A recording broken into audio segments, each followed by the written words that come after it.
Welcome to the second plenary session on political management.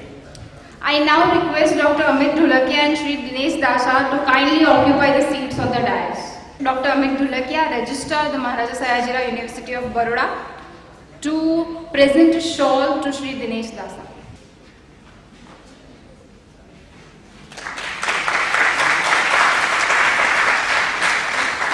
Now I request Professor Rajendra Nanavati, Smarak Trust, to present memento to Shri Dinesh Dasa.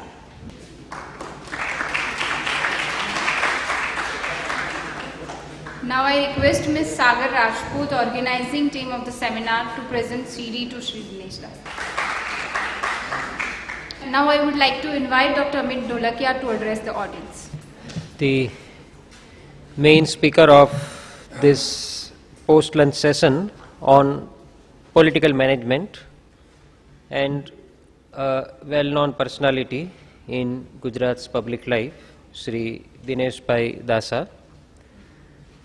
Other distinguished members and personalities from the MS University of Baroda, as well as from the Sri Sayajirao Smarak Trust, dear student friends who have turned up in quite large number on this Sunday, and other friends, it is indeed a great pleasure and privilege for me to be invited to chair this session on political management and the lessons that we can draw from Sri T. Madhav Rao's lectures to Maharaja Sayajirao Gaikwad on political management issues and political management strategies.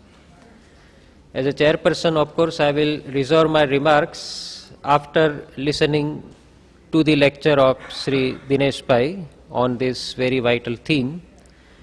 But just to mention something as an appetizer, I would suggest and rather say that with a lot of confidence that political management is indeed the most difficult form of management. Everything else is easier as compared to managing politics, managing political contradictions and political processes.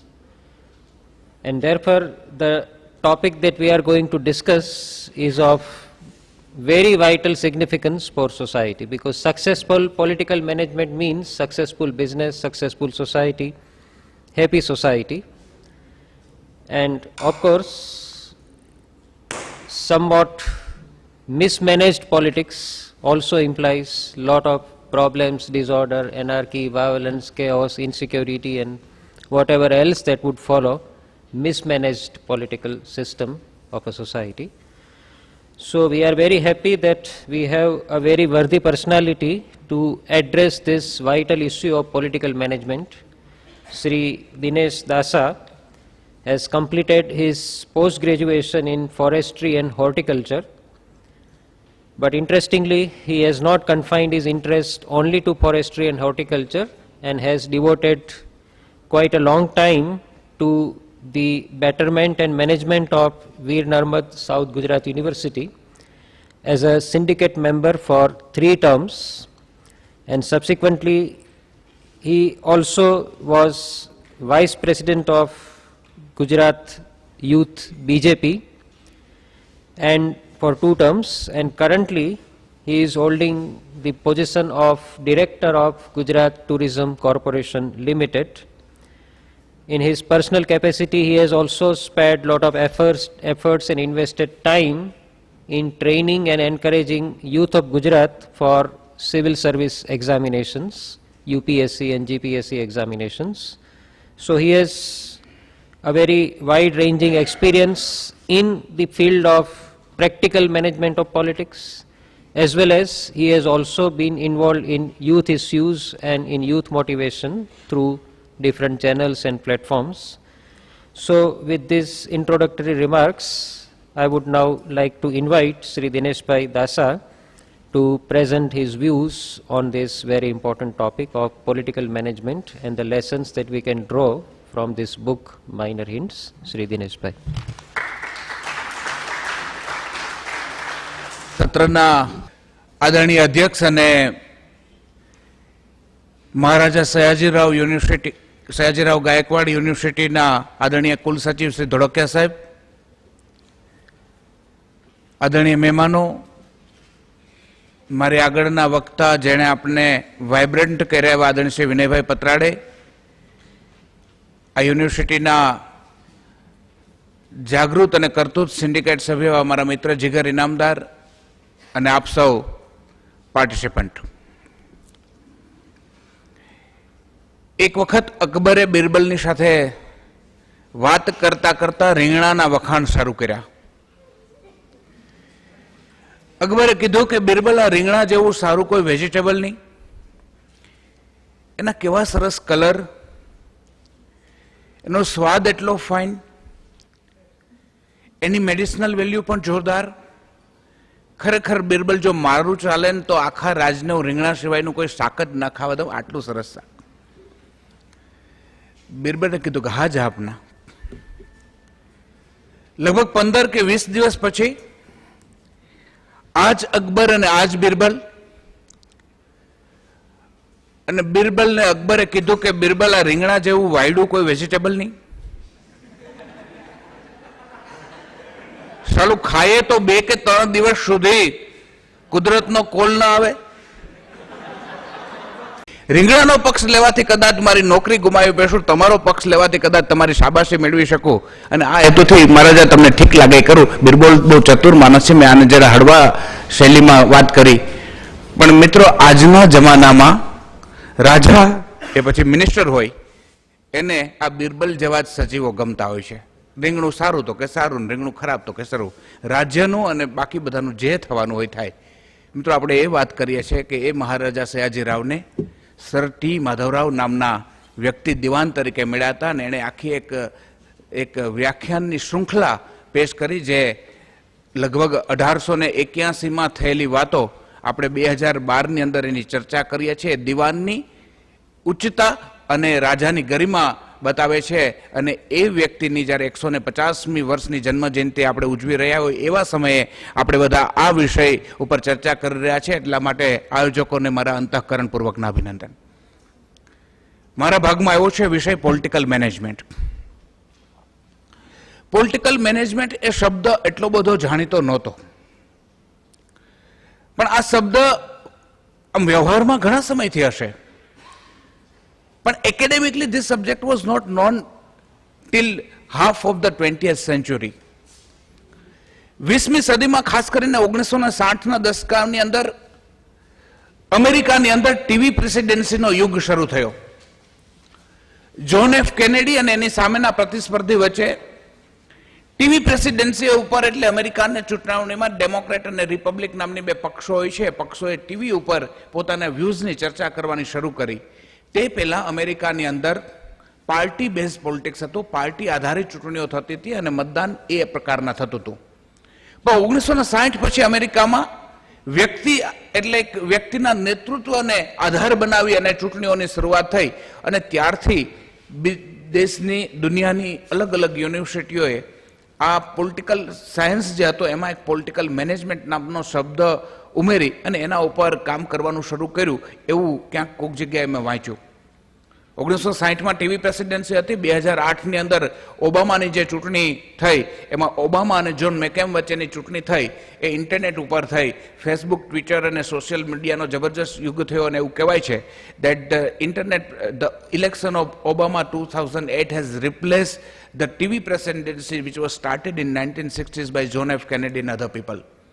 તો એવા યુગની અંદર મિત્રો, આ sir T માધવરાવજીએ જે આ પુસ્તક લખેલું હતું 1828માં, મને લાગે બધાએ સર ટી માધવરાવ વિશે તો કહેવાય જ ગયું હશે. 1828માં એમનો જન્મ થયો. માત્ર 30 વર્ષની ઉંમરે એ ઇન્દોરના, એટલે 1857માં દિવાન બન્યા. 2 વર્ષ કંઈક ઇન્દોરના દિવાન રહ્યા. 1875માં એવો વડોદરા રાજ્યના દિવાન બન્યા. 1881માં જ્યારે સયાજીરાવ ત્રીજાએ રાજ્યભાર સંભાળ્યો ત્યારે 1 અઠવાડિયા સુધી એણે વ્યાખ્યાન આપેલા, જેને માઇનર હિન્ટ્સ એના આ પુસ્તકના સ્વરૂપમાં આપણી સમક્ષ આવ્યું છે. 1882માં રિટાયર્ડ થયા, 1891 એમનું ડેથ થયું.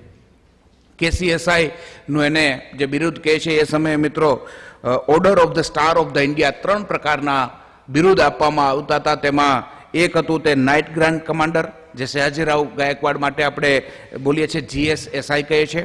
જેણે આ પુસ્તક લખ્યું ટી માધવરાવ, એ પોતે KCSI એટલે કે નાઇટ કમાન્ડર હતા, અને ત્રીજા હતા KCI એટલે કે કમ્પેનિયન. આ એ જમાનામાં બ્રિટિશ ના વખતમાં 3 પ્રકારના અલગ અલગ બિરુદો આપવામાં આવતા હતા. એવાના ટી માધવરાવે આ વિશેની વાત કરી.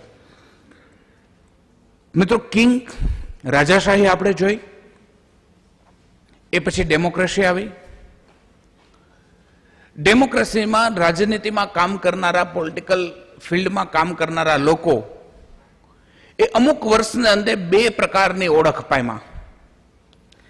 કેટલાક લોકો સ્ટેટ્સમેન તરીકે ઓળખાય છે, મોટાભાગના લોકો પોલિટિશિયન તરીકે ઓળખાય છે. There is a remarkable difference between politician and statesman. James Freeman clerk નામના વ્યક્તિ આ રીતના ડિફાઇન કરે છે કે the person who thinks of the next election is called politician and person who thinks of next generation is called statesman. અને એ જ રીતના મિખાઇલ ગોર્બાચેવે ક્યાંક કોઈક જગ્યાએ એમ કીધું છે કે what is different between politician and statesman. તેણે કીધું કે statesman does what he believes best for his countries, while politician does what best him get re-elected to the office. આ મિખાઇલ ગોર્બાચેવે જે રશિયાના રાષ્ટ્રપતિ હતા એને વાત કરી. મને એમ લાગે છે કે જો આ પુસ્તક, મિત્રો એ પુસ્તક એ વખતમાં લખાણું જ્યારે વર્લ્ડ ટ્રેડ ઓર્ગેનાઇઝેશન નહોતું, ત્યારે યુનાઇટેડ નેશન્સ નહોતું, કોઈ ઇકોનોમિક પોલિસીઝ નહોતી, કોઈ બાકી બધા જેને વિશ્વના જે કહેવાય છે એવી વર્લ્ડ બેંક નહોતી, ઇન્ટરનેશનલ મોનિટરી ફંડ્સ નહોતું, કશું જ નહોતું, બજેટની પાસે નથી. એવા વખતે આ પુસ્તક લખાયેલું છે. પણ છતાં પણ આ પુસ્તકના હાર્દને, આ પુસ્તકના જો સિદ્ધાંતને મિત્રો આપણે સ્વીકારીએ તો હું એમ માનું છું કે જે વ્યક્તિ પોલિટિકલ ફિલ્ડની અંદર પોલિટિશિયન તરીકે શરૂઆત કરતો હોય એ જ્યારે એનું મૃત્યુ પામે ત્યારે ચોક્કસ સ્ટેટ્સમેન તરીકે ઓળખ પામી શકે એવા સરસ વાતો આ પુસ્તકની અંદર કરેલ છે. એની ચર્ચા કરવા માટેનો આ એક સેમિનાર છે. મિત્રો, સરસ વાત કરી. અલગ અલગ ચેપ્ટર્સ છે. આદરણીય વિનયભાઈએ પર્સનલ મેનેજમેન્ટ, આ પુસ્તકમાં જે પર્સનલ મેનેજમેન્ટનો પોર્શન છે તેના વિશે વાત કરી. મારે પોલિટિકલ મેનેજમેન્ટ વિશે વાત કરવી છે. પોલિટિકલ મેનેજમેન્ટ ને એડમિનિસ્ટ્રેટિવ મેનેજમેન્ટ કેટલું કેવું મને સમજ નથી પડતી, પણ છતાં પણ આ પુસ્તકનો જે હાર્દ છે એને સાથે રાખીને હું થોડીક એની આજુબાજુની પણ વાતો કરવાનો પ્રયત્ન કરીશ. આ પુસ્તકનું મિત્રો પહેલો ચેપ્ટર એ છે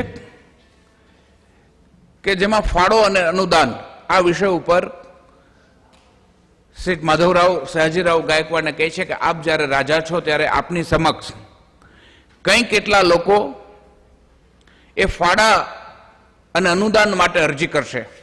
કોઈ એમ કહેશે કે મારે પુસ્તક નવું બનાવવું છે, કોઈ એમ કહેશે કે મારે પુસ્તકની વધારે કોપીઓ કરવી છે, કોઈ એમ કહેશે કે મારે મંદિરનો જીર્ણોદ્ધાર કરવો છે, કોઈ કહેશે કે મારે શાળા વગેરે કરવી છે, કોઈ કહેશે કે મારે પુસ્તકાલય બનાવવાના છે, કોઈ કહેશે કે ભાઈ મારે ઘોડા રેસ એટલે કે હોર્સ રેસ કરવું છે. તો એવા વખતે જે આવા પ્રકારની અરજીઓ મહારાજા સમક્ષ આવે ત્યારે મહારાજાએ વિવેક બુદ્ધિનો ઉપયોગ કરી અને આવી જે અરજીઓ આવે એનો નિકાલ કરવાનો. હંમેશા ગુણ દોષને ધ્યાનમાં રાખીને મહારાજાએ નિર્ણય કરવાનો. એથી આગળ જતા વાત કરે છે કે ખાસ કરીને વડોદરાની પ્રજાને જે ફાયદો થાય તેવા જ પ્રકારના અનુદાનો આપવાનો મહારાજા સાહેબે પ્રયત્ન કરવો, જેનાથી ગરીબનું દુઃખ ઘટે, ગરીબની ગરીબી દૂર થાય એવા પ્રકારના જો કોઈ વિષયો માટે દાન આપી શકાતું હોય તો આપવું. અને સૌથી વધારે મહત્વનું જે આ આખા ચેપ્ટરની અંદર 2 બાબત જે છે એ બાબત એ છે કે મહારાજાએ જ્યારે દાન આપતા હોય ત્યારે પ્રમાણસર દાન આપવું. પ્રમાણસર દાનનો ઉલ્લેખ એટલા માટે કર્યો છે કે એવું ન થાય કે મહારાજા પોતે મહારાજા છે ને એટલું મોટું દાન આપી જાય કે બીજાને, ધારો કે સપોઝ કોઈ વ્યક્તિ હમણાં એમ કહે કે હું 10 કરોડ રૂપિયા આ સેમિનાર માટે આપું છું, ત્યારે મિત્રો સામેના માણસ, જે માણસ 10,000 આપવાનો હોય તે વિચાર કરે કે હું એના 10 કરોડની સામે મારા 10,000ની શું હેસિયત, અથવા એમ કહે કે મહારાજાએ પોતે જ એટલું બધું દાન આપી દે કે બીજા કોઈને દાન આપવાની જરૂર નથી.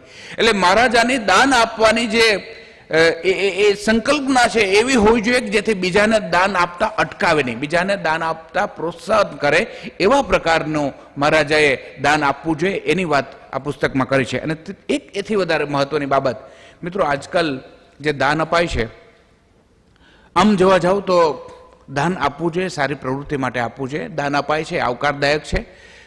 દુનિયામાં જ્યારે પણ યુનિવર્સિટીઓ આ બીજું બધું આમ જોવા જાવ તો બાકી બધા દેશની અંદર જે કંઈ ચાલતું હોય છે સરકારો દ્વારા ચાલતું હોય છે. આ ભારત જ એક એવો દેશ છે કે જ્યાં સમાજ દ્વારા બધું ચાલે છે. યુનિવર્સિટીઓને એ બધાને બાકી કરતા આપણે ત્યાં મોટા ભાગની જે સંસ્થાઓ ચાલે છે સમાજ દ્વારા એકત્રિત થયેલા, સમાજ દ્વારા સંમિલિત થયેલા દાન દ્વારા ચાલતી હોય છે.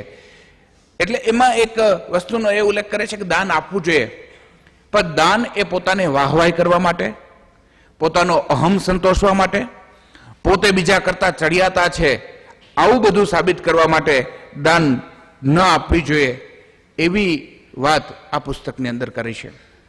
આ પુસ્તકનું એક બીજું ચેપ્ટર છે જેમાં બીજાઓની સલાહ, આ બીજાની સલાહની અંદર જે વાત કરી છે તેમાં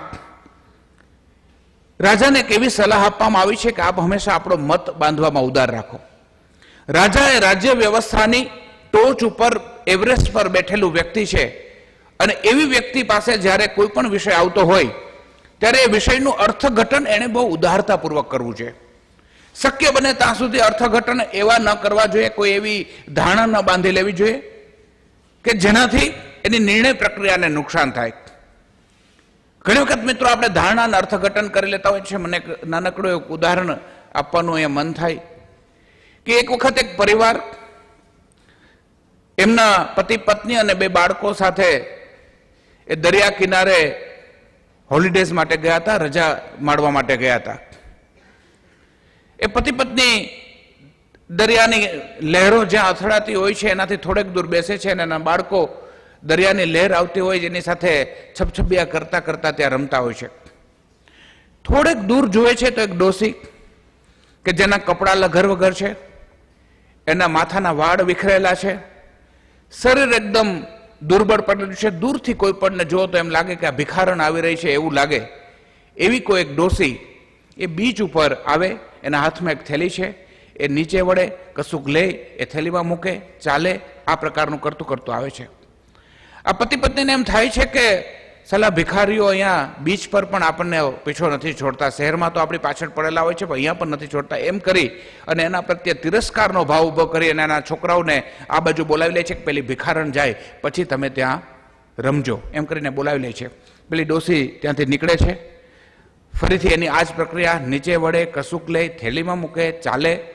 આ પતિ પત્ની અને પરિવાર પાસેથી નીકળે છે ત્યારે હળવું સ્માઇલ આપે છે, પણ આ પરિવાર એમની સામે મોઢું બગાડે છે. એ ડોસી મિત્રો આમ કરીને જતી રહી છે. થોડા સમય પછી ગયા પછી ખબર પડી કે ડોસી આ બીચ ઉપર દારૂ પીને જે લોકોએ દારૂની બોટલના કાચ ફેંકેલા હોય અને આ બીચ ઉપર રમવા આવનારા છોકરાઓને કાચ ન લાગે એના માટે આ ડોસી છે એ બીચ ઉપરથી કાચ વીણતી હતી, એ કોઈ પાસેથી કશું માંગવા માટે નહોતી આવી. એક ખોટું અર્થઘટન, એક ખોટું મનાંકન બાંધી લીધું કે આ ભિખારી જ છે. હકીકતમાં એના માટે ખૂબ. અને પછી મિત્રો જ્યારે ખબર પડી કે આ ડોસી આવા કામ માટે અહીં આવતી હતી ત્યારે એને મનોમન ભારે અફસોસ થયો. એને એમ થયું કે અમે અભિપ્રાય બાંધવામાં ખૂબ કાચા પડ્યા. એક તો સામાન્ય વ્યક્તિની છે.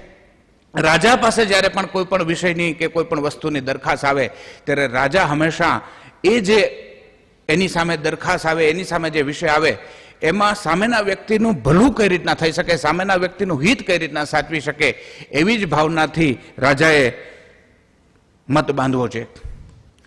એથી આગળ જતા રાજા સમક્ષ જ્યારે જ્યારે કોઈ પણ વાત આવે ત્યારે એને બંને પક્ષોને સાંભળવા જોઈએ.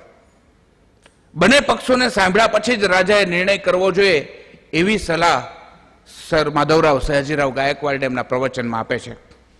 મિત્રો, બંને પક્ષને ન સાંભળીએ તો શું થાય એમાં ઓશો રજનીશજી એક વખત ક્યાંક કોઈક જગ્યાએ હળવો જેવી વાત કરે છે. ભોજન પછીનું સત્ર એ વક્તા માટે સૌથી અઘરામાં અઘરું સત્ર હોય છે. આ વસ્તુને હું સારી રીતે સમજીને મારી વાત કરું છું. એ એક વખત મુલ્લા નસરુદ્દીન એક કોર્ટના જજ હતા. મુલ્લા નસરુદ્દીનની સામે એક કેસ આવ્યો. આ કેસની અંદર જે ફરિયાદી પક્ષ હતો એ ફરિયાદી પક્ષના વકીલે એની દલીલો કરી, ધારદાર દલીલો કરી, અને જેવી એ ફરિયાદી પક્ષના વકીલની દલીલો પૂરી થઈ એટલે મુલ્લા નસરુદ્દીને એના કોર્ટ ક્લાર્કને કીધું કે તું જજમેન્ટ લખ. ત્યારે પેલો કોર્ટ ક્લાર્ક કહે છે કે સાહેબ હજુ તો આપણે ફરિયાદી પક્ષના વકીલની દલીલ સાંભળી, હજી જે આરોપી પક્ષ છે એના વકીલની દલીલો તો હજી આપણે સાંભળવાની બાકી છે. તો મુલ્લા નસરુદ્દીન છે કે મને ખબર જ છે કે આણે જે વાત કરી એના કરતાં પેલો ઊંધો જ થવાનો છે, એટલે હું ખોટો કન્ફ્યુઝ થાવ એના કરતાં આણે જે વાત કરી એમાંથી જે કંઈ હું સમજો એના ઉપર હું જજમેન્ટ આપી દઉં. રાજાનું કામ ક્યારેય આ રીતના ન હોવું છે. રાજાએ હંમેશા બંને પક્ષની એ પછી કોઈ ઝઘડો હોય, કોઈ અલગ અલગ વિચારધારાની વાત હોય, કોઈ એક ફાઇલ ઉપર આવું કરવું જોઈએ કે તેવું કરવું જોઈએ, એની જે કંઈ વાત હોય, જે કંઈ હોય, રાજાએ હંમેશા બંને પક્ષને પૂરેપૂરા સાંભળી અને જ નિર્ણય લેવો જોઈએ, તે જ વાત કરે છે. અને જો રાજા આવી રીતના, માધવરાવજી કહે છે કે જો રાજા આવી રીતના નિર્ણય કરશે, જો ગુણ દોષનો વ્યવસ્થિત તપાસ કરી, વિષયના તમામ પાસાઓનું પૂરું પૃથ્થકરણ કરી અને જો રાજા નિર્ણય કરતો હશે તો રાજાની પ્રજાની અંદર રાજાની એક મોટી ઊંચાઈ બનશે. પ્રજા એવું માનતી થઈ જશે કે રાજાની અંદર આ પ્રકારના નિર્ણય કરવાની ક્ષમતા છે, પ્રજાને સમજી શકે છે અને પ્રજાની અંદર લોકપ્રિય થશે. એટલે રાજાએ હંમેશા આ રીતના નિર્ણય કરવા જોઈએ. એથી આગળ જતા પરિજનો અને પ્રપંચીઓ એના વિશેનું એક ચેપ્ટર છે કે જેના એક અંગત સ્ટાફ હોય છે, એ અંગત સ્ટાફ સાથે રાજાએ કઈ રીતના વ્યવહાર કર્યો. હું માનું છું કે આમાં પરિજનોની સાથે સાથે જો પરિવારજનો પણ જો લખાણું હોત તો બહુ સારું પડે, પણ એ જમાનામાં મિત્રો રાજાને જમાયો નહોતા. અત્યારના આઝાદ હિન્દુસ્તાનનો ઇતિહાસ એવું કહે છે કે કંઈ કેટલા મુખ્યમંત્રીઓની ગાદી કાં તો એના દીકરા અને દીકરા કરતા વધારે જમાઈના કારણે ગઈ છે. એટલે જો એ જમાનામાં આવી કોઈ ઘટના હોત તો આ ચેપ્ટર પણ એણે ઉમેર્યું હોત, પણ એ જમાનામાં કોઈ આવી ઘટના નહીં બની હોય એટલે એણે નથી લખ્યું. એમાં એ હંમેશા પરિજનોથી કેટલું અંતર રાખવું, અધિકારીઓ જે નાના નાના કોઈ પરિજનો એના ઉપર અધિકારીઓનો અંકુશ રહે, બક્ષિસ, રાજાનો સ્ટાફ એ ક્યાંય કોઈ જગ્યાએ કોઈ પાસે બક્ષિસ ન માંગે, એની એક ખાસ સલાહ એને આપી હતી. અને જો કોઈ રાજાનો એનો સ્ટાફ જો બક્ષિસ કોઈ પાસેથી માંગે તો એને કડકમાં કડક એની સામે થવું જોઈએ, એનો ઉલ્લેખ કર્યો છે. હંમેશા રાજાને મળવા આવનાર વ્યક્તિઓ સાથે એના પરિજનો છે, એનો જે સ્ટાફ છે, વિવેકપૂર્ણ વ્યવહાર કરે એ ખૂબ જરૂરી છે. આપણે ત્યાં ગુજરાતીમાં એક કહેવત છે કે ચા કરતા કેટલી હંમેશા ગરમ હોય. આ શાના માટે કહેવાનું છે મિત્રો? સાહેબ જે હોય, જે ઉચ્ચ અધિકારી હોય કે જે પ્રમાણમાં એક સ્થાન ઉપર બેઠી હોય છે, એ વ્યક્તિ ખૂબ વિવેકી હોય છે, પણ વ્યવહાર એવો આવે કે કોઈ પણ જગ્યાએ કોઈ પણ એક ડાક્ટર હોય, એ ડાક્ટર ખૂબ ભલો ભાલો અને એકદમ સજ્જન માણસ હોય, પણ જેટલો ડાક્ટર સીધો સાદો ભણો અને સરળ હોય છે એટલું જ એનો રિસેપ્શનિસ્ટ છે એટલું ખરાબ હોય છે. એક તો દર્દી માંદું હોય અને એમાં પાછો રિસેપ્શનિસ્ટનો વ્યવહાર એ રીતનો હોય. કોઈ પણ ઓફિસ જુઓ, એ ઓફિસમાં એનો જે સ્ટાફ છે એ સ્ટાફને કારણે જ એ અંદર બેઠેલી ઓફિસની અંદર બેઠેલા અધિકારીની એક છાપ ઊભી થતી હોય છે, અધિકારી માટેનું એક મનાંકન બનતું હોય છે. અહીંયા એક એવી સલાહ આપવામાં આવી છે કે હંમેશા રાજાએ એનો આ સ્ટાફ એમને મળનારા આવનારા વ્યક્તિઓ સાથે વિવેકપૂર્ણ અને આદરપૂર્ણ વ્યવહાર કરે, એની ખૂબ અતિ આવશ્યક વસ્તુ છે. એથી આગળ જતા ઘણી બધી વાત કરે છે. મિત્રો, આ એલ્વિન ટોફલર નામનો એક સમાજશાસ્ત્રી થઈ ગયો. આ બધા પોલિટિકલ સાયન્સના વિદ્યાર્થીઓ છો, આમાંથી કંઈ કેટલા લોકો આવનારા દિવસોમાં રાજનીતિના ક્ષેત્રમાં આપ જવાનું વિચારી રહ્યા હશો અથવા જવાનું માનતા હશો. કદાચ પોલિટિકલ સાયન્સ થિયરેટિકલી સબ્જેક્ટ પૂરતો મર્યાદિત ન રહેતા કેટલાક લોકો એને આ સિદ્ધાંત અને વ્યવહારમાં મૂકવાનો પણ પ્રયત્ન કરશો. હા, સિદ્ધાંત અને વ્યવહારની વાત આવી છે ત્યારે મને એક આ ચેપ્ટરનું પણ અહીં ઉલ્લેખ કરવાનું ગમે છે. હંમેશા સિદ્ધાંત અને વ્યવહારની બાબતમાં દિવાનજી મહારાજા સાહેબને સમજાવે છે કે સિદ્ધાંત ખૂબ મહત્વનો છે અને સિદ્ધાંત જેટલો અમલમાં મુકાય તેટલું ઘણું સારું, પણ અનુભવને પણ ક્યારેય કોઈ દિવસ ઓછો ન આંકવો.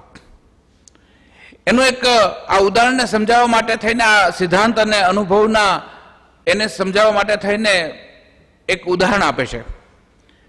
કે મહારાજા આપણા બંને હાથ, એ જમણો હાથ અને ડાબો હાથ, આ બંને હાથની લખવાની ક્ષમતા એક સરખી હોય છે, પણ છતાં પણ આપ જમણા હાથથી લખશો તો જે પ્રકારના સરસ અક્ષર આવશે કે જે સ્પીડથી આપ લખી શકશો અથવા જે પ્રકારનું સારું લખાણ થશે, એટલું લખાણ જો આપ ડાબા હાથથી લખવા જશો તો આપ લખી શકતા નથી.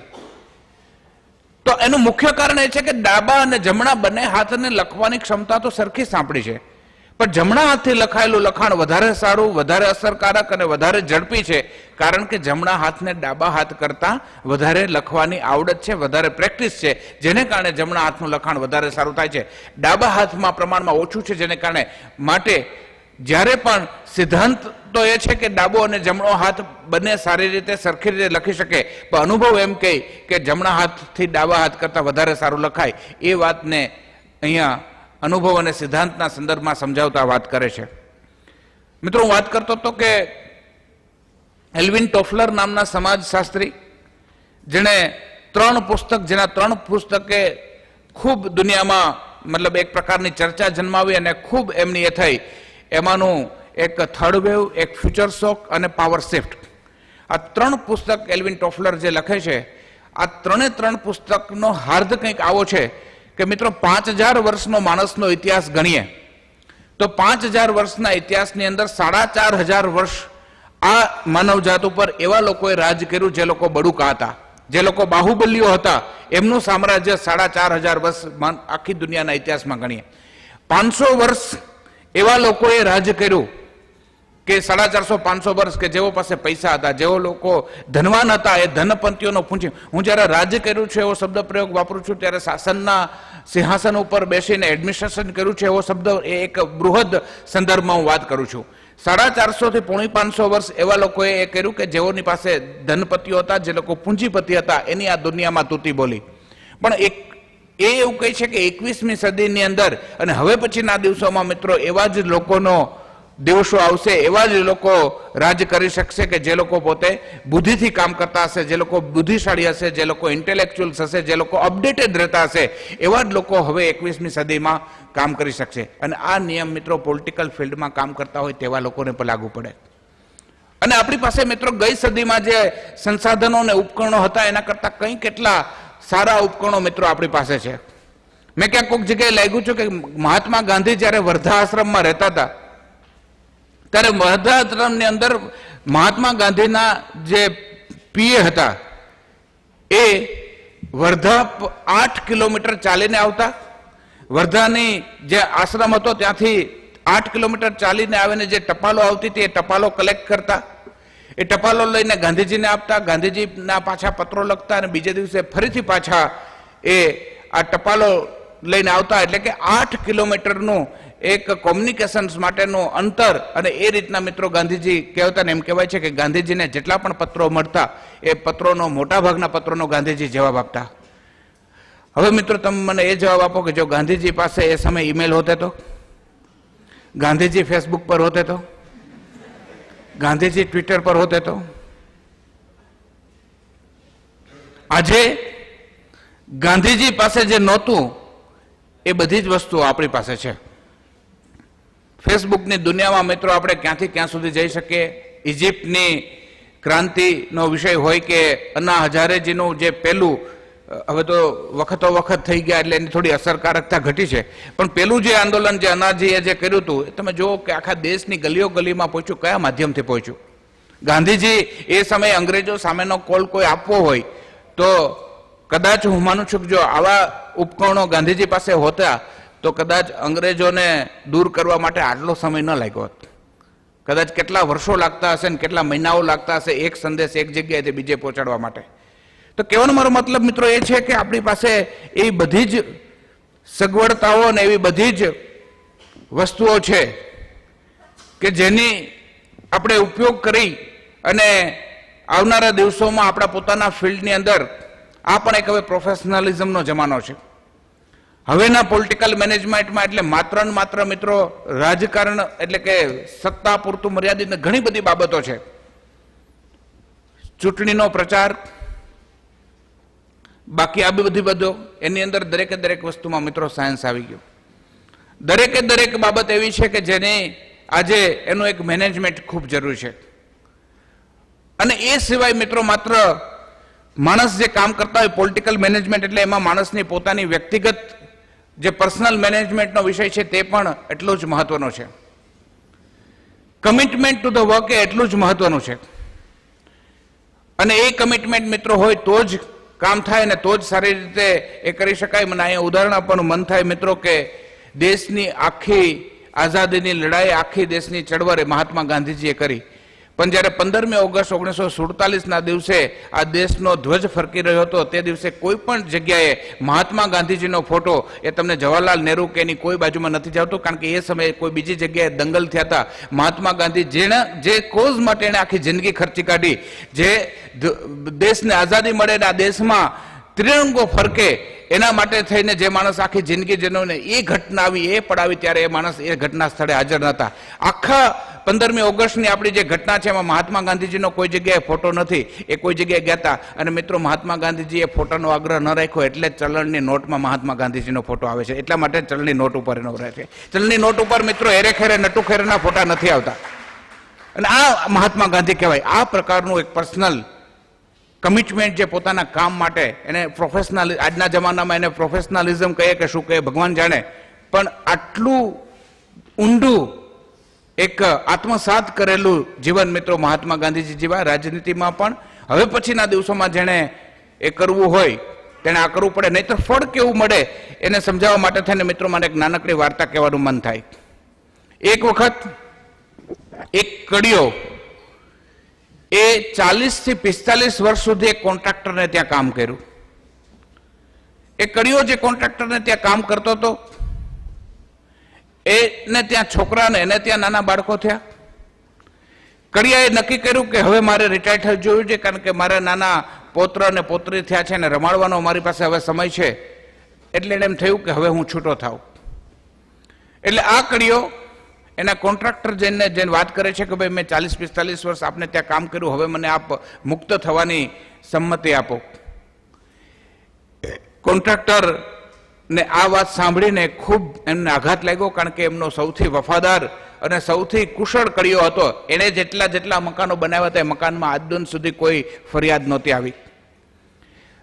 એટલે જેવો એ વ્યક્તિ જાય છે એટલે કોન્ટ્રાક્ટર થોડોક વિચાર કરીને એમ કહે છે કે તું એક કામ કર, તે અત્યાર સુધીના જેટલા પણ મકાન બનાવ્યા તે ખૂબ સારા બનાવ્યા, તું એક છેલ્લું મકાન મને બનાવી અને જા, તું પછી હું તને રિટાયર કરું. પેલો કડિયો એ ખૂબ ગાઢ આપે છે અંદરથી કે 40-45 વર્ષ સુધી મેં આને ત્યાં કામ કર્યું ને આને હજુ મારા કામથી સંતોષ નહીં થયો, તો એક હજુ છેલ્લી મને રોડવે છે એક મને. મિત્રો આજ સુધીના 45 વર્ષમાં જેટલા પણ મકાન એને બનાવ્યા એ મકાનોમાં ક્યાંય એને વેઠ નહોતી ઉતારી. આજે છેલ્લું મકાન જે બનાવતો હતો, જેમાં એમ જનરલી એને મકાન બનાવતા 3 કે 4 મહિના થતા હોય, એને બદલે એને માત્ર 2 મહિનાની અંદર એ મકાન પૂરું કર્યું. અને મકાનની એક ઈંટ જ્યારે મૂકતો હતો ત્યારે એને વેઠ ઉતારીને પહેલા એના કોન્ટ્રાક્ટરને ગાડી દીધી. એ મકાન તૈયાર થઈ ગયું, બારીબાણા બધું થઈ ગયું. એ ચાવી લઈ અને કોન્ટ્રાક્ટરને આપવા જાય છે. કોન્ટ્રાક્ટર એને બેસાડે છે, ચા પાણી પીવડાવે છે અને પછી કોન્ટ્રાક્ટર એને એમ કહે છે કે તે 40 કે 45 વર્ષ સુધી મારે ત્યાં કામ કર્યું, ત્યારે મારી એક ઈચ્છા એવી હતી કે હું તને એક મકાન ગિફ્ટમાં આપું. એટલે આ છેલ્લું મકાન મેં એના માટે તને આપેલું હતું ને આ મકાન એના માટે તને આપેલું હતું. કલ્પના કરો મિત્રો, એને એટલો બધો અફસોસ થયો કે જો મને પહેલેથી જ કહી દેવામાં આવ્યું હતું કે આ મકાન તારા માટે છે, તો લોકોના મકાનો જે કંઈ મેં બનાવ્યા એ મકાનની અંદર મેં પૂરતી કાળજી લીધી, અને જે મકાન મારું પોતાનું હતું એમાં મેં જરાય કાળજી ન રાખી, એમાં વેઠ ઉતારી. અને મિત્રો છેલ્લે વેઠ ઉતારેલું મકાન કે જેમાં પહેલા જ ચોમાસામાં ભરપૂર ઉપરથી પાણી પડ્યું એવું મકાન એના ભાગમાં આવ્યું. રાજનીતિના ક્ષેત્રમાં, પોલિટિકલ ફિલ્ડમાં પણ મિત્રો આવું કામ છે કે આપણે કોઈ દલ સાથે જોડાયેલા હોય કે આપણે કોઈ વ્યવસ્થા સાથે જોડાયેલા હોય, ઘણી વખત આપણને એમ લાગે કે આપણી ક્ષમતા કે આપણી આવડત કે આપણી લાયકાત જે છે, લાયકાત મુજબનું આપણે કામ મળતું નથી. પણ એ સમયે મિત્રો આપણે આપણી જાતનું પોલિટિકલ મેનેજમેન્ટ આવડવું જોઈએ કે આપણે કઈ રીતના કામ કરવું. અને જો આ પોલિટિકલ મેનેજમેન્ટ જો આપણને આવડે તો હું માનું છું કે આપણે સારા મકાનની અંદર રહીએ, કડિયા જેવા મકાનની અંદર રહેવાનો આપણો વારો ન આવે. અનેક ક્ષેત્રો છે, શક્ય બને એટલું મિત્રો માહિતીસભર રહેવું. આજના પોલિટિકલ યુગની અંદર આરટીઆઈનો અને બાકી બધાનો જમાનો છે. ગાયકવાડજી અને ટી માધવરાવજી એવા જમાનામાં હતા કે તેમાં આવા કોઈ કાયદાઓ નહોતા, આરટીઆઈનો કોઈ એ જમાનો નહોતો. હવે પછીના દિવસોમાં જે લોકોએ કામ કરવાનું છે તેને આ પ્રકારનું કામ છે. કોઈ પણ આમાં એક ચેપ્ટરની અંદર એવું એક વાત ઉલ્લેખ કરે છે કે મહારાજા સામે અલગ અલગ પ્રકારની દરખાસ્તો આવશે. એ દરખાસ્ત જ્યારે કોઈ પણ આવે ત્યારે મહારાજાએ આ દરખાસ્તનું 6 રીતે મૂલ્યાંકન કરવાનું છે. એક તો એ કે આ જે દરખાસ્ત છે એ પોતાના માટે કેટલી યોગ્ય છે. બીજી વાત એ કે આ દરખાસ્ત પોતાની હકુમત તળેની એટલે કે બરોડા સ્ટેટની જે એ છે તેને કેટલી અનુકૂળ છે. ત્રીજી વાત એ કે આ જે દરખાસ્ત છે પડોશના રાજ્યો કે બીજા રાજ્યો માટે કેટલી અનુકૂળ છે. ચોથી વાત એ કે આ દરખાસ્તની અસર બ્રિટિશ સરકાર સાથેના જે સંબંધો છે તેના ઉપર શું પડવાની છે. આ જે દરખાસ્ત છે તેની સામાન્ય જન ઉપર શું અસર થવાની છે. અને છેલ્લી વાત કે આ દરખાસ્તને જો એ યોગ્ય રીતે લે તો આવી જ પ્રકારની વાતો ભવિષ્યમાં આવનારી છે તો એના ઉપર શું એની અસર પડે. તો આ 6 બાબતોમાં પૂરેપૂરી છણાવટ કરી અને રાજાએ નિર્ણય લેવો જોઈએ. બીજી એક વાત એ છે કે કોઈ પણ દરખાસ્ત આવે ત્યારે એ દરખાસ્તમાં એ નિર્ણય લે અને નિર્ણય જેને નિર્ણયના જે અસરકારક બને, જે લોકો ઉપર નિર્ણય અસરકારક થવાનો છે, મહારાજાએ એમની સંકલ્પના કરી લેવાની છે કે આ જો નિર્ણય કરું કોઈ કરે અને જો હું પ્રજા હોઉં તો મને આ નિર્ણય કેવો લાગે. એટલે જનરલી આપણે ત્યાં જે એક SMS ખૂબ ચાલે કે પોતાની સાથે પોતાને ગમતો ન હોય એવો વ્યવહાર બીજા સાથે ન કરવો. એ જે વાત છે એની ક્યાંક કોઈક જગ્યાએ એ પ્રકારની સંકલ્પના આ સિદ્ધાંતની અંદર મૂકેલી છે કે મહારાજાએ હંમેશા કોઈ પણ નિર્ણય કરતો હોય ત્યારે એને આ બાબત ધ્યાન રાખવી પડે. હંમેશા કોઈ પણ દરખાસ્ત આવે તો એમાં બિનજરૂરી ફેરફારનો આગ્રહ ન રાખવો. જે લોકો મિત્રો આપ તો બધા વિદ્યાર્થીઓ છો પણ જ્યારે પણ આપ ફિલ્ડમાં જશો ત્યારે તમે કંઈ પણ એક નોટ મૂકશો તો ઉપલો અધિકારી એમાં કશું કંઈ કરવાની જરૂર ન હોય છતાં પણ એમાં ફેરફાર કરે. છેલ્લે એક વાક્ય ઉપરથી નીચે મૂકે, નીચેથી ઉપર મૂકે, કારણ કે આ બાને પોતાનો ઈગો સેટિસ્ફાઈડ કરતો હોય છે. એટલે એમ કે પોતે એના કરતાં વધારે ડાયો છે, પોતે સાહેબ છે એટલે એના કરતાં વધારે સારું સમજે છે, પોતાને વધારે આવડે છે અને પોતાને વધારે ખબર પડે છે. માત્ર ને માત્ર આ એક વસ્તુ કરવા માટે જે કંઈ નીચે એની નીચેથી દરખાસ્ત આવે એમાં એ ફેરબદલ કરતા હોય છે. અહીંયા માધવરાવજી સયાજીરાવને એમ કહે છે કે બિનજરૂરી રીતે જો જરૂર ના હોય તો આવી દરખાસ્તોમાં ફેરફાર ન કરવી, એમાં દખલ ન કરવી એવી સલાહ આપે છે. આવશ્યક જે વસ્તુ હોય તેની ફેરફાર કરવી. આજકાલ મિત્રો આપણે બધા જોઈ રહ્યા છે, કોઈ પણ યુનિવર્સિટી હોય, આ યુનિવર્સિટીમાં વાઇસ ચાન્સલર આવે એટલે વાઇસ ચાન્સલરના હું બંગલાની જ વાત કરું, બાકી આખા કેમ્પસની તો વાત પછી કરીએ. તો એ વાઇસ ચાન્સલર શરૂઆતના 6 મહિનાની અંદર એના બંગલાની અંદર આખો ડ્રોઈંગ રૂમ આ બાજુ હોય એનું આમ કરે ને તેમ કરે ને આ બધું કરે. એ પછી બીજા વાઇસ ચાન્સલર આવે તો એ એમાં ફેરફાર કરે. મિત્રો લગભગ 3 કે 4 કે 5 વાઇસ ચાન્સલરો જતા રહે તો બને એવો કે જે મૂળ આર્કિટેક્ટ કરે જે બંગલો બનાવ્યો હોય ને બંગલો જ ના હોય, એની જગ્યાએ કંઈક બીજું જ હોય. એમ આટલા પ્રકારના ફેરફાર થઈ ગયા હોય. આ રીતનું કેમ્પસમાં થાય, આ રીતનું દરેક જગ્યાએ દરેક વ્યક્તિ એમ કરે છે કે પોતે કંઈક કરવું છે ને પોતાને કંઈક વધારે ખબર પડે છે, એ રીતનું મિત્રો પગલાં લેતા હોય છે. અને આને કારણે આવી એ વાત છે જે વ્યવસ્થા માટે બહુ આવકારદાયક નથી એવી વાત આ રીતના કરે છે.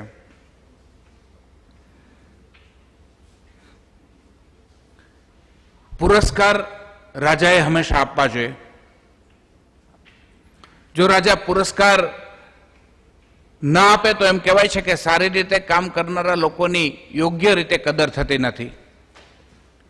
તો પુરસ્કાર માટે પણ શું શું વસ્તુઓ ધ્યાનમાં રાખવી એની સલાહ મહારાજાને અપાય છે. પુરસ્કાર માટેની પહેલી સલાહ એ છે કે ક્યાંય કોઈ જગ્યાએ પુરસ્કારમાં ઉડાવપણું ન દેખાવું જોઈએ. પુરસ્કાર એ રીતના ન હોવો જોઈએ કે ચાલો ભાઈ નાની નાની બાબતમાં પુરસ્કાર અને એમાં રાજ્યની તિજોરી ઉપર તિજોરી ટૂંકમાં લૂંટાય તે પ્રકારના કોઈ પણ પુરસ્કારથી મહારાજાએ બચવું જોઈએ. અને એટ ધ સેમ ટાઈમ પુરસ્કાર આપવામાં કંજૂસાઈ પણ ન કરવી જોઈએ. આવી એક વાત દિવાનજી મહારાજાને સલાહના સ્વરૂપમાં કહે છે. પુરસ્કારથી કોઈ એક વ્યક્તિ જે સેવા કરે છે, જે સર્વિસ કરે છે, એને પ્રોત્સાહન મળે છે, પણ એમાં પણ ધ્યાનમાં એ રાખવાનું કે કેવી સેવા માટે પુરસ્કાર આપો.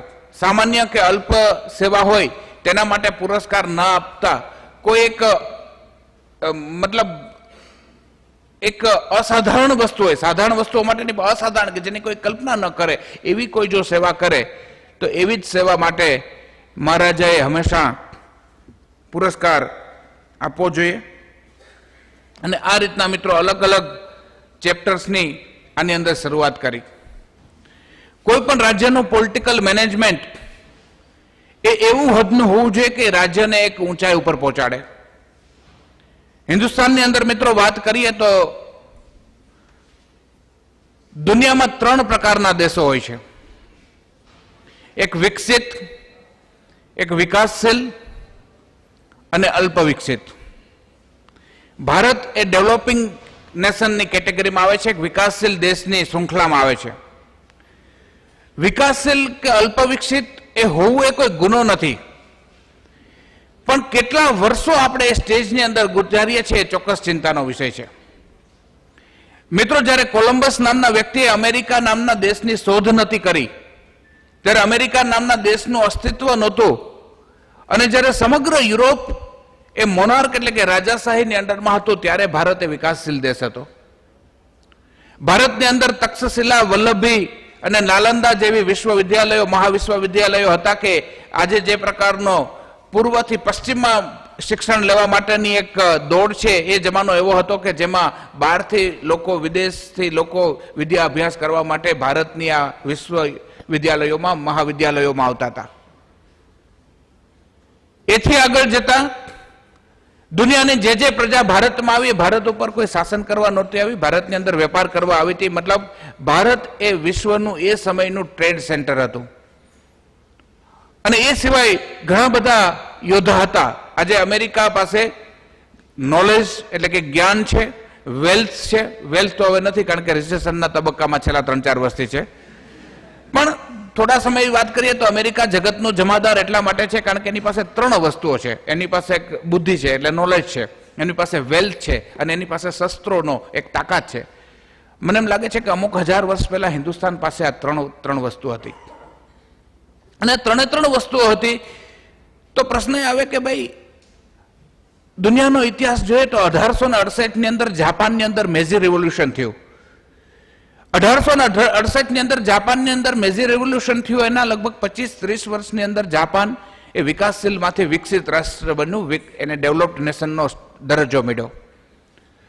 1871 ની અંદર જર્મનીની પૂર્વ જર્મની અને પશ્ચિમ જર્મની એની એક આખી દિવાલનું એકીકરણ થયું, ફરીથી પાછું થયું હતું, પણ 1871 ની અંદર એ થયું. એના 30 વર્ષની અંદર જર્મની એ વિકસિત રાષ્ટ્ર બન્યું. આ જ રીતના 1871 ની અંદર ફ્રાન્સની અંદર પેરિસ કોમ્યુન થયો.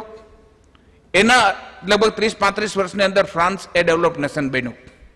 1917 ની અંદર ઝાર રેવોલ્યુશન રશિયાની અંદર થયું, જેમાં ઝાર નામના બોલ્શેવિક રેવોલ્યુશન પણ એને એ તરીકે પણ ઓળખાય છે, જેમાં ઝાર નામના ખુદ રાજાને પ્રજાએ ખેંચી લીધું અને સ્ટેલિન અને લેનિનનું ત્યાં આખો વસ્તુ થયું. એના 40 વર્ષની અંદર રશિયાએ ડેવલપ નેશન તરીકેનો દરજ્જો હાંસલ કર્યો. 1949 ની અંદર ચાઇનાની અંદર માઓ રેવોલ્યુશન થયું. એના લગભગ 35-40 વર્ષની અંદર આપણે બધા જાણીએ છીએ કે ચાઇના એક મહાસત્તા તરીકે, એક ડેવલપ નેશન તરીકે પ્રસ્થાપિત થઈ શક્યું. ફરીથી પાછી વાત કરીએ તો 6મી ઓગસ્ટ અને 9મી ઓગસ્ટ 1945 ના દિવસે જાપાનના હિરોશિમા અને નાગાસાકી ઉપર એટોમિક હુમલો થયો અને જાપાન આખું રફે દફે થઈ ગયું. એક જાપાન મતલબ બિલકુલ એક ધરતી ઉપર આવી ગયેલું રાષ્ટ્ર બન્યું. ભારત પણ મિત્રો 1947 ની આઝાદ થયું. આપણે બધા જ જાણીએ છીએ કે આપણા કરતા 2 વર્ષ પહેલા જાપાનની હાલત આ હતી, પરંતુ આપણી આઝાદીના 30-35 વર્ષ પછી અને જાપાનના એટલા સમય પછી જાપાનનો જીડીપી કેટલો, જાપાનનો હ્યુમન ડેવલપમેન્ટ ઇન્ડેક્સ કેટલો, જાપાનની અંદર લિટરસી રેટ કેટલી, જાપાનની અંદર બાકી બધા જેને માપદંડો છે એ જાપાનના કેટલા અને હિન્દુસ્તાનના કેટલા. આપણી આજુબાજુમાં એટલે કે 1947 ની આજુબાજુમાં જે રાષ્ટ્રો આઝાદ થયા એમનો જીડીપી અને મિત્રો જ્યારે સરખામણી કરવી હોય ત્યારે આ વાત મેં ક્યાંક કોઈ જગ્યાએ એક વખત કરી હતી, મને કે બાંગ્લાદેશનો અને પાકિસ્તાનનો જીડીપી કેટલો, પણ સરખામણી મિત્રો હંમેશા કરવી હોય તો આપણા કરતાં સારા હોય તેની સાથે કરાય, પાકિસ્તાન ને બાંગ્લાદેશ સાથે ન કરાય. તો એ કે ભાઈ એ આપણી સાથે આઝાદ થયા હતા, એનો પણ એમ કે જીડીપી એના કરતાં આપણો સારો છે ને, તો પછી એ રીતના ગણતરી ન થાય. તો પ્રશ્ન એ થાય કે માત્ર ને માત્ર એવી કઈ બાબત એવી હતી કે જેણે આપણે જ્યારે ડેવલપિંગ હતા ને ત્યારે મેં જે રાષ્ટ્રોના નામ લીધા એના ક્યાંય કોઈ જગ્યાએ નામો નિશાન નહોતા, એના સરનામા નહોતા, એની ક્યાંય કોઈ જગ્યાએ નથી, અને એ લોકો કોઈક એક ઘટના બની એના 30, 40 કે 50 વર્ષની અંદર ડેવલપિંગમાંથી ડેવલપ નેશન બન્યા, G7 કે G8 દેશોની કેટેગરીમાં આવ્યા, તેમનો જીડીપી બધો 20% ની આજુબાજુમાં છે. તો એવી કઈ ઘટના આપણી સાથે બની કે જેને કારણે still we are a developing nation? 1990 મંડેલાજીએ સાઉથ આફ્રિકાને 1990ના દશકામાં આઝાદ થયું, અને છેલ્લે જ્યારે સાઉથ આફ્રિકાની અંદર ફૂટબોલનો વિશ્વકપ થયો અને ત્યારે સાઉથ આફ્રિકાના અલગ અલગ શહેરોને આપણે ટીવી ઉપરથી જોતા હતા, ત્યારે સાઉથ આફ્રિકાના શહેરો પણ એમ લાગે કે કદાચ આપણા કરતા સાઉથ આફ્રિકા પણ આપણા કરતા પહેલા ડેવલપ થઈ જશે, એવી પ્રકારની આપણને બીક લાગે. તો માત્ર ને માત્ર મિત્રો આ પોલિટિકલ મેનેજમેન્ટ આપણું ક્યાંક પુઅર રહ્યું, આપણા પોલિટિકલ મેનેજમેન્ટની અંદર ક્યાંક કચાશ રહી, એમાં વિઝનનો અભાવ રહ્યો, અને એને કારણે મિત્રો આ ઘટના બની. ત્યારે આપણે બધા કાર્યકર્તા તરીકે આપણે કઈ બાબત ધ્યાનમાં રાખવી જોઈએ, શું ધ્યાનમાં રાખવી જોઈએ? તો આપણું મિત્રો કમિટમેન્ટ હોય, અને આ કમિટમેન્ટ કેવું હોય એની માટે એક નાનકડી વાર્તા મને આપની સમક્ષ કહેવાનું મન થાય કે એક વખત એક નાનકડો એવો છોકરો, 14-15 વર્ષનો છોકરો, એ ક્યાંય કોઈ જગ્યાએ એક ટોલ બૂથ ઉપર પાનના ગલા ઉપર જે કોઈન બોક્સ વાળો ફોન હોય છે એ ત્યાં આવે છે, કોઈન બોક્સમાં કોઈન નાખે છે અને ફોન જોડે છે અને સામે વાર્તાલાપ શરૂ કરે છે. એ વાર્તાલાપ શરૂ કરે છે, સામેથી એક બેને ફોન ઉચકો. આ છોકરાએ વાત કરવાની શરૂઆત કરી કે બેન, હું માળી કામ સારું આવડે છે ને, આપને ત્યાં મોટો બગીચો છે, મને આપને ત્યાં માળી કામ કરવાની તક આપો. ત્યારે પેલી બેન જવાબ આપે છે કે ભાઈ, મારે ત્યાં છોકરો કામ કરે છે ને હું એના કામથી સંતુષ્ટ છું, મને કોઈ આવા માળી કામ કરવાની જરૂર નથી. છોકરો એની વાત આગળ વધારે છે, અને આગળ વધારતા એ એવી વાત કરે છે કે બેન, એને તમે જેટલા પૈસા આપો છો એટલા જ પૈસા હું લઈશ, પણ એના બદલામાં હું આપને ત્યાં આપનું વાસણ પણ કરી દઈશ, એટલે કે આપનો બાગ પણ કરી દઈશ ને સાથે સાથે આપના વાસણ પણ હું સમારી દઈશ, આપ મને કરવાની તક આપો. તો પેલી બેન કહે છે કે ના ભાઈ, મારે ઓફિસે જવાનું મોડું થાય છે, મારે ત્યાં જે કામ કરે છે તે બરાબર. ફરીથી પાછો આ છોકરો પોતાની વાત આગળ વધારે છે, અને આગળ વધારતા કહે છે કે ભાઈ, એને જે તમે પૈસા આપો છો એના કરતા હું અડધા પૈસા લઈશ, આપનું માળી કામ કરી દઈશ, વાસણ વગેરે પણ કરી દઈશ, અને સાથે સાથે મારી જે નવરાશની પડો છે એમાં હું આપને ત્યાં સિક્યુરિટી ગાર્ડ તરીકે ભરીશ, પણ આપ મને કામ કરવાની તક આપો. ત્યારે છેલ્લે પેલી બેન કહે છે કે મેં તને 3 વખત ના પાડી, હવે તું ફોન મૂક, અને એમ કરીને પેલી ગુસ્સામાં ફોન મૂકી દે છે. આ છોકરો પણ કોઈન બોક્સના પેલામાં ફોન ટાંગી અને પછી જાય છે. પણ પેલો પાનના ગલાવાળો હતો, એને એમ થયું કે આ બહુ જરૂરિયાતમંદ છોકરો હશે, કારણ કે જે પ્રકારની લાચારી કરી રહ્યો છે એના ઉપરથી એમ લાગે છે કે ખૂબ દુઃખી હશે. એટલે જતો તો એને બોલાવ્યો કે ભાઈ, તને માળી કામ કરતા આવડે છે? તો કે હા. તો કે તો હું 2-3 લોકો એવા જાણું છું કે જેને ત્યાં તને માળી કામની તક અપાવી શકું અને તને કામ મળી શકે. તો પેલો છોકરો કહે કે ના, હું તો કામ કરું જ છું. તો કે તું કરે છે તો તું તો હમણાં કરતો હતો. તો કે ના, હું એ જ જગ્યાએ ફોન કરતો હતો જે જગ્યાએ હું કામ કરું છું, કારણ કે મારે જાણવું હતું કે મારા કામથી મારા માલિકને સંતોષ છે કે નહીં. એટલે મિત્રો, આપણે સ્ટુડન્ટ હોઈએ, આપણે ટીચર હોઈએ, આપણે પોલિટિકલ વર્કર હોઈએ, આપણે કોઈ કંપનીના બોસ હોઈએ, અને કંઈ ના હોય તો આપણે એક માણસ હોય, આપણે હંમેશા એ રીતના કામ કરીએ કે જેથી આપણા માલિકને સંતોષ થાય, અને કોઈ પણ આપણો માલિક ના હોય તો ઉપરવાળો આપણો માલિક છે એને સંતોષ થાય, એ રીતની જિંદગી જીવવી જોઈએ. મને અહીંયા બોલવાની તક આપી, 2 શબ્દો નહીં કામ તો ઘણું બોલ્યો, એટલી મારા વિચારો વ્યક્ત કરવાની તક એ બદલ આયોજકોનો ખૂબ ખૂબ આભાર. ભારત માતા કી જય, વંદે માતરમ.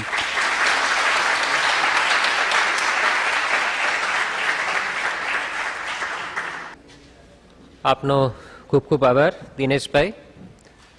ઘણી ગહન વાતો ખૂબ રસપ્રદ રીતે અને સરળતાથી વિદ્યાર્થી ગણના માનસમાં ઉતરી જાય એ રીતે આપે રજૂ કરી. મને ખાતરી છે કે આપે કહેલી વાતો આજે જે વિષય પર આપણે ચર્ચા કરી રહ્યા છીએ એના સંદર્ભમાં ઘણા લાંબા સમય સુધી એની પ્રસ્તુતતા આપણા સમક્ષ રહેશે. We have a short time available to us for engaging in interaction with the distinguished personality and the main speaker of this session today. So if anybody wishes to ask a specific question relating to political management and on what Shri Dinesh Bhai has talked about today, then kindly come forward, introduce yourself and be very specific and brief. I mean, it's not a general session where you can ask on a topic under the sun, but very specific question addressed to what Shri Dinesh Bhai has talked about today. Any? I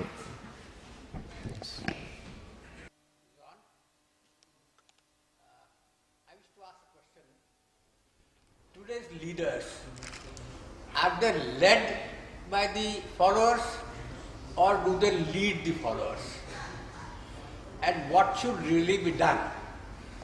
I'll give an instance. Recently some Khap Panchayats in UP or where or somewhere, they passed some resolution and the advice given by some of the leaders was that they should follow the Khap Panchayats because that is the people's voice. Now, is this what the leader should do or should he say, no, this is not right, we should create awareness by which this kind of Khap Panchayats are not accepted? Of the theoretical part. The theoretical part, the principle is that they should not abide by the what decision is being enforced by the Khap Panchayat. That is what. Whether the leader should be led totally by what the people are, or should he try to lead them in the right way? For which we may have to create awareness. For example, Mahatma Gandhi changed the mindset of the people in regard to Harijans, in See. regard to women, and then he led. He had to do a lot of work for that. But today leaders want the easy way out. That what the people want, well, I do. So they are really led by the people, they are not leading the people. That's my point. That's true, but whether it was a Raja Ram Mohan Rai or Gandhiji or whoever, maybe they were the social leaders. They were there to perform the social changes. Well, here we are talking about the political that one. Principally, it should be like that leader should lead the mass. But here the thing is that if leader will try to do so, then he will be out of us. You know that Manmohan Singh, we all know that he is the well-known economist of the world. He is economics of the stature of the international level. But he is not getting one simple comfortable seat to get him elected to the Lok Sabha. He is there as a Prime Minister through Rajya Sabha because our people, they do not support the people who are having this sort of that one. So ultimately you may call it evil of democracy, and we have to let us hope that all this mass, when they will come out, they will bring some comfortable changes.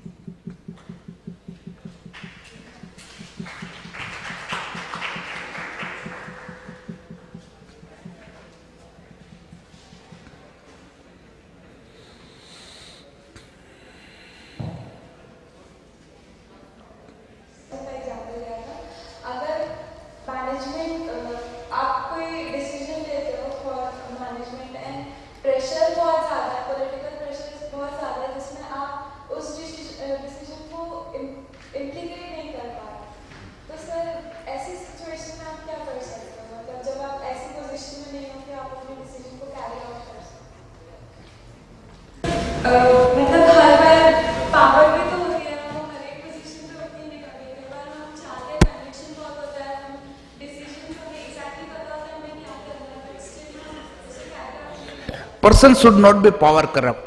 There are 2 or 3 type of the corruption. One is the corruption of the money, where the monetary things involves. Another is a corruption of chair. Since there are certain people who are very honest but they are corrupt,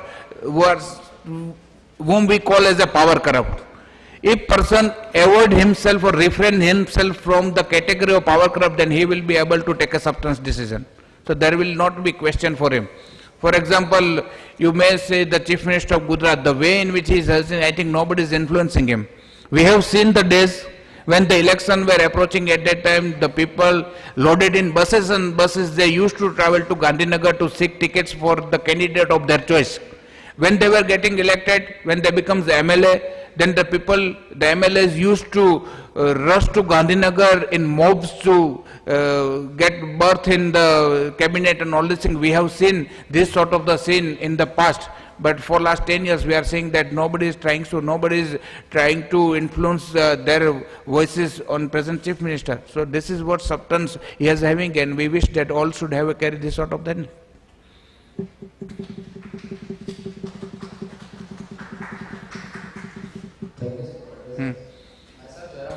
मेरा ये प्रश्न है कि कोई भी जो leader होता है वो किसी एम के लिए अपने फॉलोअर्स के साथ आगे बढ़ता है, लेकिन कुछ वक्त ऐसा आता है कि जब एम फुलफिल नहीं हो पाता तो वो अपने आप को उसके जैसे ही एक लीडर या फॉलोअर के साथ अपनी पोजीशन रिप्लेस करवा देता है।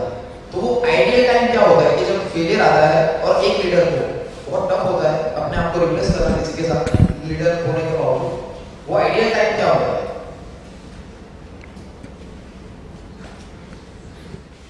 એક વખત આપણે એક સારા ક્રિકેટર એ જ્યારે ફૂલ ફોર્મમાં હતા ત્યારે રિટાયર્ડ થયા, ત્યારે લોકોએ એને એમ કીધું કે તમારી અંદર હજુ ઘણું બધું ક્રિકેટ બાકી છે, તમે એટલા જલ્દી રિટાયર્ડ શાના માટે થયા?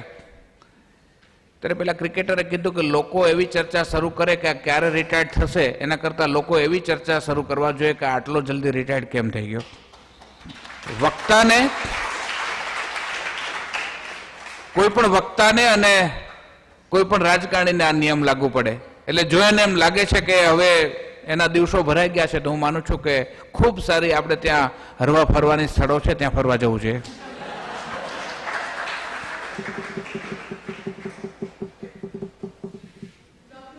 Hello. My question is that, in best of my knowledge, I don't oppose what you said, but you give examples of various developed countries like US and France. What I suggest is that they are developed and they play an active role in international politics after they develop themselves. Yeah. They propagated or they prescribed the policy of isolation. First, they developed themselves. Whereas India, as soon as it got independent, it sent an army to free Bangladesh. It gave a ground. Okay, It's army to Congo. It's building a parliament to Afghanistan. So I totally accept that there are too many loopholes in the political management of India. But don't you think that realism is always at the receiving end and therefore India is still developed? You are talking of the recent example. I would like to quote the example of 1948. When we became independent, at that time the world was divided into two different theories. One were the capitalist countries led by USA, who started organizations like NATO and all these things. Then the group of the countries, they were all communist country. They signed that Warsaw Pact of the Poland. They were led by the USSR and all these things. At that point of time, India, Nehru of the India, Nasser of the Egypt and Tito of the Yugoslavia. The three people rose and they started one organization that is called NAM, that is called Non-Aligned Movement. And you are saying at that time there was a criticism that we have to first make our house into order, we have to develop ourselves economically, we have to do our planning well, we have to do certain sort of administrative reform, we have to set our judiciary system, and all these things were required. But we started playing our role at that point of time. So you are right that we have to first concern ourselves to our all these things. But at the same time, we are the biggest democracy of the globe. We are having a country, second most populated nation in the world. We do have an ample trade opportunity in our countries. So at the same time, I think that we should not refrain ourselves from playing our role internationally or globally. Whatever we did, it was, I think, a diplomatic decision, and I think it was very much required at that point of time. That is what my personal belief is that. So people are saying that he's spending lakhs and lakhs of rupees in that for the Puruscar. Is he doing right? if I will enter into this discussion, it will naturally a political event because I cannot be neutral on this point of view because I am also associated with the kind of activities. 33 ગુજરાતની સદભાવનાઓ થઈ એમાંથી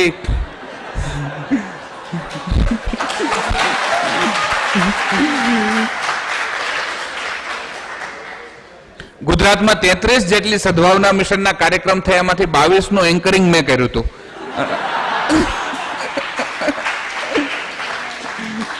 અને જો હવે આ પ્રશ્નનો જવાબ હું આપીશ તો નેચરલી એનો ડિફેન્સ માટે જશે એને it is C you are right, absolutely you are right, but there are certain political decisions. And when one person is in politics or when one organization is in this right, then naturally they will have to engage themselves into certain political programs. So you may say that it is a theoretically I may prove that it was a correct decision. We have a logic behind it because we were knowing that when we are organizing this sort of program, naturally the questions, there will be charge sheet will be framed towards organizing this sort of the activities. So I think that it was a political one and every political parties, what is Narega, what is other things, all political parties, I think principally we should refrain ourselves from doing certain sort of thing which may harm exchequer of the state. But unfortunately, there are certain things which we have to do and we are doing it. એમની વાતના સપોર્ટમાં મારે એટલે જે question પૂછો કે આપણે આ બધા જે કાર્યક્રમો કરીએ છીએ એ સાચા છે કે એક્ચ્યુઅલી તમને પૂછું તો પણ મને ત્યાંથી થયું મારે કંઈક કેવું છે એટલે કહી શકું કહો હા એટલે મારો બધાને જ આવતી સવાલ ત્યારે ત્યારે થાય છે સવાલમાં કે ભાઈ આ બધા જે કોઈ કાર્યક્રમ થઈ રહ્યા છે એ સાચા છે કે ખોટા છે તો મારે તમને બધાને એવો સવાલ કરવો છે કે આખા ભારત વર્ષમાં જ્યારથી લોકશાહી ચાલે છે ત્યારથી અત્યાર સુધીમાં ખૂબ પ્રમાણિક અને ખૂબ સારો માણસ પણ એને પોતાનો પ્રોપોગન્ડા ના કર્યો હોય એવા કોઈને આપણે ચૂંટીને લાવે છે સરકાર કે કોઈ પણ પોલિટિકલ પાર્ટી કે કોઈ જો સારું કામ કરતી હોય એના માટે આ મસ્ટ બી નેસેસિટી છે જે વ્યક્તિગત ધોરણે આ જરૂરિયાત છે મને આ વખતે એમણે જ્યારે ક્વેશ્ચન કર્યો ત્યારે પાછળ મને એકદમ મુરલીમનોહર જોશીનું ઉદાહરણ યાદ આવ્યું કે મુરલીમનોહર જોશીએ પોતાના ઘરની બહાર એવું બોર્ડ લગાવ્યું હતું ચૂંટણી જીત્યા પછી કે પર્સનલ કામ માટે આવવું નહીં તો એના પછી ઇલેક્શન એ હારી ગયા એટલે મને એવું બહુ સ્પષ્ટ લાગે છે કે કોઈ પણ પોલિટિકલ પાર્ટી માટે એને જે કંઈ કામ કર્યા છે અથવા તો કરવા જઈ રહી છે એનું પણ બહુ પ્રોપર પ્લાનિંગ સાથે તમને દરેકને જણાવવું પડે છે આવું મારું માનવું છે. એક બીજી એનાથી હું વાત કહું કે there are three type of trial. When person is in politics or when person is in rule, there are three type of trial.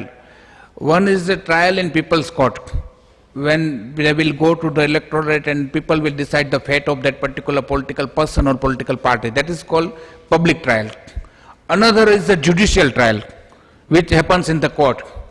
And third one, which is neither in the public court nor in the judicial court, that is called media trial. Then person is being tried in media. मतलब એ સાચો છે કે ખોટો છે નક્કી કરવા દો. When the matter is in court or whether in next election people will decide. Why media is supposed to pass on judgment in the fashion what Mullah Nasruddin used to do.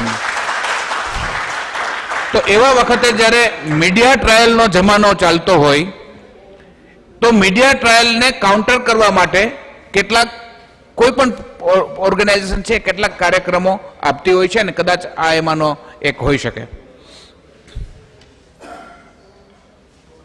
બીજું મિત્રો એક મારે ખાસ જ્યારે આપણે બધા યુવાનો છે ત્યારે એક વાત કહેવાની છે કે લોકસભાની ચૂંટણીમાં લગભગ 45% જેટલું વોટિંગ થતું હોય છે. 45% જેટલું ગઈ ચૂંટણીમાં લોકસભાની ચૂંટણીમાં વોટિંગ થયું. એનો મતલબ એ થયો કે જે પોલિટિકલ પાર્ટીઝ આ 45%માંથી 18-19% વોટ ખેંચી શકે એ પાર્ટી દિલ્હીમાં સરકાર બનાવતી હોય છે. એનો મતલબ એમ થયો કે 18 કે 19% લોકોના મતથી એ સરકાર બને છે. 71% લોકો એ એની સાથે નથી. 71 કે 75% લોકોનો વોઇસ એ સરકારની અંદર નથી. સ્વસ્થ અને તંદુરસ્ત લોકશાહી ત્યારે સ્થપાય જ્યારે આ દેશની અંદર તમે જ્યારે when we are talking of the developed nation, you mentioned that these are all developed nation. What is the voting turnout in that countries? You just analyze the thing, you find out the statistic, how many American votes in their election, how many Britisher votes in their election, how many Japanese vote for their, मतलब कितना होता है और हिंदुस्तान में कितना होता है 45%। तो जिस देश की अभी 55 से ज्यादा % जनता वो चुनाव की जो मेन मशीनरी है उनसे अलिप्त रहती है, तो वो देश की सरकार कैसी हुई? तो if you want to bring a change, if you want to establish a good form of governance, then the thing is that youth has to, they have to do a tremendous work and job in the democratic system by participating in the process of election. જો દેશની અંદર 75% કરતા વધારે voting થાય, હું માનું છું કે દેશની સરકારનું ભવિષ્ય આખું અલગ હશે. તો આપણે બધા એક પણ સંકલ્પ કરીએ કે આવનારા દિવસોમાં જ્યારે કોઈ પણ ઇલેક્શન આવે, ઇલેક્શનમાં કયા પક્ષને કે કયા વ્યક્તિને મત આપવો એ આપણો એજન્ડા ન હોઈ શકે, પણ દરેક વ્યક્તિએ પોતાનો મત આપવો જોઈએ. હું માનું છું કે એમ થશે તો પણ દેશના 50% પ્રશ્નોનું નિરાકરણ આવી જશે.